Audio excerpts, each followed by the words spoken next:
ભરૂચ જિલ્લામાં સ્થાનિક સ્વરાજની ચૂંટણીને લઈ સમગ્ર તંત્ર સતર્ક બન્યું છે। જિલ્લા તાલુકા પંચાયત અને 4 નગરપાલિકાની કુલ 336 બેઠકો માટે 10.86 લાખ મતદારો રવિવારે 956 ઉમેદવારોના રાષ્ટ્રીય ભાગ્યનો ચુકાદો આપશે।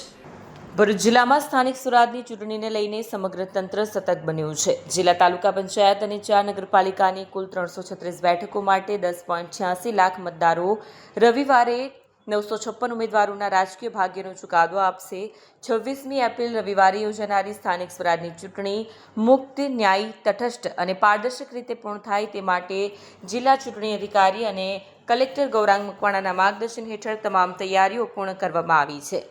ચૂંટણી પ્રક્રિયા માટે કુલ 6,663 અધિકારીઓ અને કર્મચારીઓની ફાળવણી કરવામાં આવી છે, જ્યારે જિલ્લામાં સુરક્ષા વ્યવસ્થાને ધ્યાનમાં રાખીને તમામ મતદાન મથકો પર કડક બંદોબસ્ત ગોઠવાયો છે। અત્યાર સુધી આચારસંહિતાના ભંગની માત્ર 5 ફરિયાદો નોંધાઈ છે, જે તંત્રની સતર્કતા દર્શાવે છે। જિલ્લામાં કુલ 348 બેઠકોમાંથી 12 બેઠકો બિનહરીફ જાહેર થયા બાદ હવે 336 બેઠકો પર મતદાન યોજાશે, જેમાંથી જિલ્લા અને તાલુકા પંચાયત માટે 1212 અતિ સંવેદનશીલ અને 330 સંવેદનશીલ મતદાન મથકો જાહેર કરવામાં આવ્યા છે, જ્યારે ચારેય નગરપાલિકામાં 98 મતદાન મથકો અતિ સંવેદનશીલ અને 48 સંવેદનશીલ તરીકે નિર્ધારિત થયા છે। મતદાનનો સમય સવારે 7 વાગ્યાથી સાંજે 6 વાગ્યા સુધી રહેશે।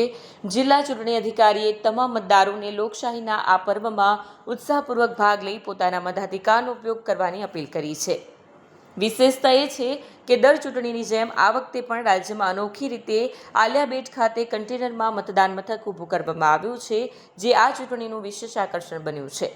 વિડીયો જર્નાલિસ્ટ વિરેન્દ્ર પાટીલ સાથે સત્યા ટીવી ન્યૂઝ ભરૂચ।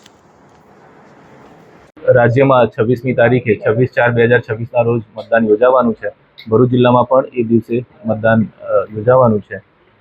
મારી તમામ ભરૂચ જિલ્લાના તમામ નાગરિકોને વિનંતી છે કે આ દિવસે બહોળા પ્રમાણમાં બહાર આવી અને મતદાન કરશો।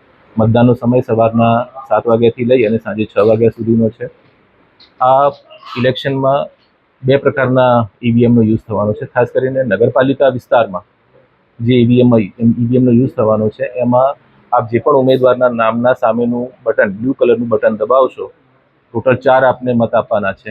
આપ 4 આપી શકો છો, આપ 3 આપી શકો છો, 2 અથવા તો 1 આપી શકો છો। એના બાદ રજિસ્ટર નામનું પીળા કલરનું બટન જે છે એ અવશ્ય દબાવવાનું થાય છે। જ્યાં સુધી એ બટન દબાવવામાં નહીં આવે ત્યાં સુધી આપનો વોટ રજિસ્ટર થશે નહીં। એટલે નગરપાલિકા વિસ્તાર માટે ખાસ તમામ મતદારો પોતાના પસંદના ઉમેદવારને મત આપ્યા પછી રજિસ્ટર બટન દબાવે એ ખાસ ધ્યાન રાખવા સૌને વિનંતી છે। જિલ્લા પંચાયત અને તાલુકા પંચાયતના ઇલેક્શનમાં જે ઈવીએમ વપરાય છે, એમાં ઉમેદવારના નામ સામેનું જે બ્લુ કલરનું બટન છે, એ બટન દબાવવાથી અને બીપનો અવાજ આવ્યાથી એ મતદાન પૂર્ણ થયેલું ગણાય છે। એટલે નગરપાલિકા વિસ્તારમાં થોડી પ્રક્રિયા એની અલગ છે અને તાલુકા જિલ્લા પંચાયતમાં અલગ છે। એ સૌના ધ્યાન પર રહે એના માટે ખાસા મેસેજ છે। Thank you.